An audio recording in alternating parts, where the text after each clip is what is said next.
How to capture a career nearly 50 years in the making. For Peters, it helps that along the way the cameras were rolling. A life's work documented in real time. In other words, there's a record, and what a record it is. Stories, thousands of them, snapshots bringing you back to specific times and places, a kaleidoscope of images working backwards and forwards as memory does. Though let's state the obvious up front, too much has happened to cover fully, as you know all too well. Because here's the thing, Peter's journalism is yours more than his.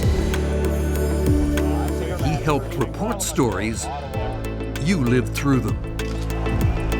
In recalling his work, we reconnect with our own past and its seeming paradox. For all that has changed, because it's 2015. And so dramatically at that, there remains a fundamental Canadian continuity. If there's one area of the country Peter's career can be a touchstone for both. For that story, we'll start where he did. Scratchy radio reports from northern Manitoba, from a voice that would stitch itself into the Canadian fabric. Good evening. I'm Peter Mansbridge. I live in Churchill, the struggling northern town on the desolate shores of Hudson Bay.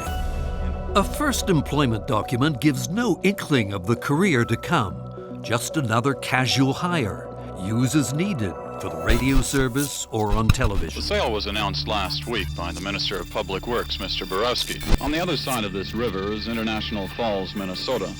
Pretty soon, his beat covered Manitoba and Saskatchewan.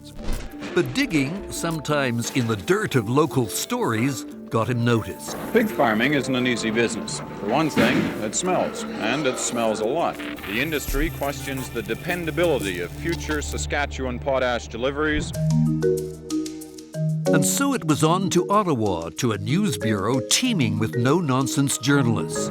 The start of a 40-year commitment to the story of Canadian politics. Peter, from the beginning, was a very good reporter, and he was especially a very good political reporter. And it now appears that atomic energy is being stonewalled by its own partner. On the question of when he might seek a new federal mandate for his views, Trudeau was as evasive as ever. He had an instinct, he had intelligence, and he had really a passion for figuring out how our system worked, and the people in the system were fascinating to him. And instead of asking you which way you'll go on the vote, do you agree with the idea of Petrochem being the sole importer of oil? Well, if you look back in Federal elections were the centerpiece, and on that score, Peter's role changed through the years. And go out and make the nation grow. The final days of this campaign will keep Clark in BC for most of the weekend. At first, he followed leaders on the campaign trail. Pretty soon, he was working in the election night studio, feeding information to Knowlton Nash. Is it really true that Jack Hare, the Conservatives, occasionally has campaigned in a bunny suit? That's what I hear. He's also campaigned in roller skates, running shoes. The Liberal is not much different. He goes out on the he goes out on bridges in St. Boniface and stands up and waves at the cars as they go by with his sign.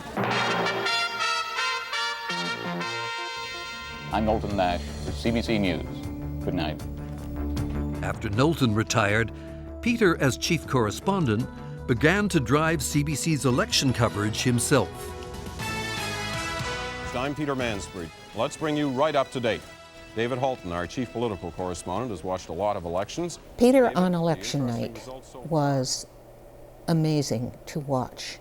He knows exactly what question to ask at what time. He knows exactly when to interrupt. He knows exactly when to let the story play out. Having seen the Atlantic Canada results, and I agree with you, they got to lose a lot of seats to be in real trouble here tonight. But one of the things it is like watching Glenn Gould play. Through it all, as one prime minister gave way to the next. great scandal, Mrs. Speaker. In defending our record. Their time is up. I would ask members to try to restrain themselves. A singular theme was constant. Politics mattered. Peter understands why there's a lot of cynicism about politics, but I think he fights not to be cynical about politics. And I think that's right. That's staggeringly high on. Part of the job was to question those leaders on behalf of Canadians, at first alongside yours truly. You're just months away from an election. We don't know. Later, on his own. What our involvement would be in Afghanistan, not somebody who believes in term limits. I think term limits are up to the voter. Gotcha journalism was never the point. Public service was. That's why the At Issue panel exists. Peter created it because he thinks politics is important and because he thinks Canadians shouldn't just be viewers or become cynical of politics, but understand it a little bit better. From regional battles over resources, the economy, and government funding, to Quebec's role in the Constitution. Here's the scene at the Yes Side headquarters, the dejection on their faces of coming so close. For Canada's failure of its Indigenous population, to the revolution on Canada's political right. This party address issues of language and immigration. Is there a right and wrong anymore on the deficit issue? And what's the advice here to David Johnson? At Issue has helped drive Canada's political conversation. Politics may have had its moments since the 1970s. But for a story of dramatic change felt by Canadians everywhere, can anything rival the revolution in technology? The electronic web, the threat to privacy in the computer age. At the CBC, this worked on two levels. First, it was an ongoing source of news. Tonight on Quarterly Report, a look at the dark side of the information revolution. Well, it appears Facebook has lived up to its commitment to address privacy concerns. As much as devices are the lifeblood for Canadians today, it's easy to forget that not long ago they were novelties. Well, there's a revolution going on in rec rooms, offices, and classrooms around the world through a computer network called Internet. It's the little gadget that can. The iPhone is causing a buzz. But inside the CBC, tech was more than a story. Computers, software, mobile phones changed the way that journalism got done. What didn't change was Peter's role in making the program. Peter is a journalist. The National went on the air at 9 o'clock. He didn't walk in at 8:30 and say, well, very nice, and go out and read it. You've got to try to sell the lobster story without making it sound like a lobster story. I'll tell you what was interesting about our coverage, as opposed to everybody else's coverage, is we dealt with what the options were. And we explained it. His involvement always extended to supporting reporters in the field. There's a sense here that the ground is shifted. All Cubans. You can see the extent of the devastation. It was a day of anger, Florida shouting. is absolutely critical to the outcome of Lamont are used to the occasional Ukraine's new president promised Willetta-Wapiskat will become the 12th First Nations community to be it's under that weird being on TV, right? It's weird about the way you look, the way you dress, the way you talk, and he has been so good about saying, I don't care, I just want you to be comfortable and I just want you to be you. From someone like him, for somebody like me, has meant kind of the world. It's sort of given me permission to just ease into who I am and to be comfortable. He was a very powerful force. Understand, it's not easy to stand up to Peter Mansbridge, but he wanted you to.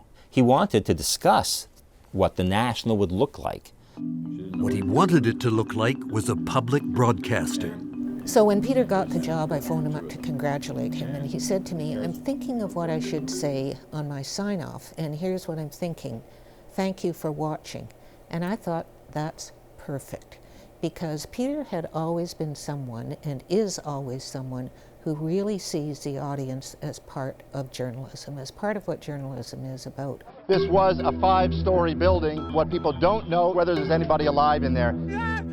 Peter believed in showing the hard stories. 15,000 came in just the latest wave. This is what starvation looks like in the capital, Juba. Take the recent coverage of the humanitarian crisis in South Sudan. It's really a hard thing to look at. And no one tells a story like that better than Margaret, with the compassion of that. And Peter saw that, and he elevated it, and he said, we will lead with this, not once, not twice, 3 times this week. This is what our place is as a public broadcaster, and we will be heard on this. Those people in South Sudan will be heard. Wow, this is freezing. This is just cold air blowing through here. You got a lot of mold in here. He pushed for the difficult Canadian stories as well. So for Canadians who've been wondering why aren't some of the neediest in Attawapiskat already in those new homes, what's the holdup? From places like Attawapiskat, where desperately needed change is too slow to arrive, to a broadcast of the National from an icebreaker in the Northwest Passage, where unwanted change is happening too fast. Tonight on our program, we'll look at the science of climate change and the science of Arctic sovereignty that's so critical for Canada's claims here inside the Arctic Circle. To show Canada to Canadians was the idea behind road stories like that one. Over the years, this country's map has been dotted by the arrival of the national crew, Peter in tow, ready with a take on the day's burning regional issue, giving the rest of Canada a closer look. Of course, dramatic changes overseas mattered to Canadians as well. In the late 70s, the Vietnamese boat people rocked the world's conscience. Well, the people on this boat seem pretty happy now. They've made their long journey in from Vietnam. The joy of this moment could be short-lived, because what's ahead is refugee camps that are squalid, that are overcrowded, and that are full of uncertain people. A decade later, Berlin's iconic wall seized global attention. The numbers of those coming over from East Germany are staggering. More than 2 million are said to have come over to taste what has been forbidden for 28 years. It gets me a chance to just go up north where there's been a little bit of action. Peter went to Afghanistan, where Canadians were fighting and dying, partly in aid of a fledgling democracy. Voter registration in this country is painfully slow. So far, less than 10% of the country's 10 million eligible voters have registered, less than 2% of women. Over the years, Peter spent less time in the field, but he continued to break stories, like the night Pierre Trudeau died. And I said, well, that's a pretty good story. And I got the network to come to us. That is to say, I told Master Control, and again, in this day and age, I know this will be hard to believe, but the program I took off the air to put the death of Pierre Trudeau on was the Olympics. I pulled the Olympics off the air on Peter Mansbridge's word that Pierre Trudeau had died. Here is a bulletin from CBC News. Hello from Toronto, I'm Peter Mansbridge. Just moments ago, the Right Honourable Pierre Elliott Trudeau passed away. And he said, I sure hope we're right about this. And I said to him, well, if it's not right, it's our last story we're ever going to do, so I hope we enjoy the night. Gordie Howe, Mr. Hockey, has died aged 88. Peter helped inform viewers of many important passings. After months of illness, Mandela died today. Short and tragic life of Diana, Princess of Wales. People whose lives, work, or values held special meaning for Canadians. Thanks for your joy. We all know that Mr. Layton has been fighting a battle with cancer. We've learned that he passed away. And whose deaths inspired a collective pause. Programs normally seen at this time have been... None more so than that of Terry Fox. But the past 12 months has brought us a new kind of courage and dedication in the form of a young man who suddenly made us realize that no goal is too great to be reached for, and that no dream is too great to be imagined. Part of Peter's job is finding the right words, the right tone. Just for those who are just joining us, video of the second attack on the World Trade Center by a hijacked aircraft. Especially in times of crisis, when the facts are uncertain. On a day like 9/11, when you couldn't do homework because we had never seen this before, and yet he did exactly what you'd want your anchor to do. Be calm, be serious, understand what was going on, put things in context. Within 90 minutes from that point, both towers had collapsed under the strain of the damage that had been done structurally to both towers. And obviously, the resulting damage is just almost too hard to comprehend. From that day forward, acts of global terrorism and the responses to them have changed the way we see the world. When Parliament Hill itself came under attack, Peter steered CBC News' understated coverage. And there's kind of a security area there. Now, whether that's where the first shooting took place or not, I don't know. But clearly the gunman got past there because we can see it on that video shot by the Globe. It's hard to know when to stop looking back. The range of stories matches the lived events. Hello, I'm Mark Garneau. This country's participation in the reach for the stars. As a 9-year-old kid thinking that someday maybe I might have a chance to fly in space. Our devotion to the national game. Canada, you've got another gold. Canada wins gold in overtime. The evolution in the acceptance of love in all its forms.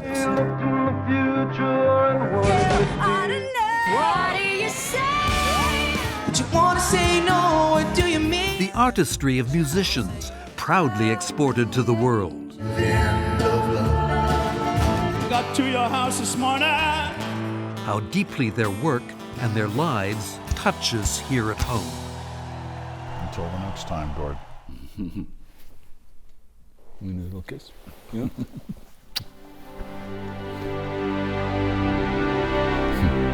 Change and continuity. The Maple Leaf of Canada. Canada has been marked by both over the past half-century. So has CBC News. And no one personifies that more than Peter. Now, with his retirement, another major shift is imminent. But he would be the first to say that's not the significant point. The digging, the reporting, the storytelling that motivated him continue to motivate others just as much. That, he'd say, is the key. And that is his legacy. The journalism, public, national, Canadian, on it will go. Ready to go directly? But for now, we'll give you-know-who the last word. For CBC News, I'm Peter Mansbridge. I'm Peter Mansbridge. I'm Peter Mansbridge. Thanks for watching.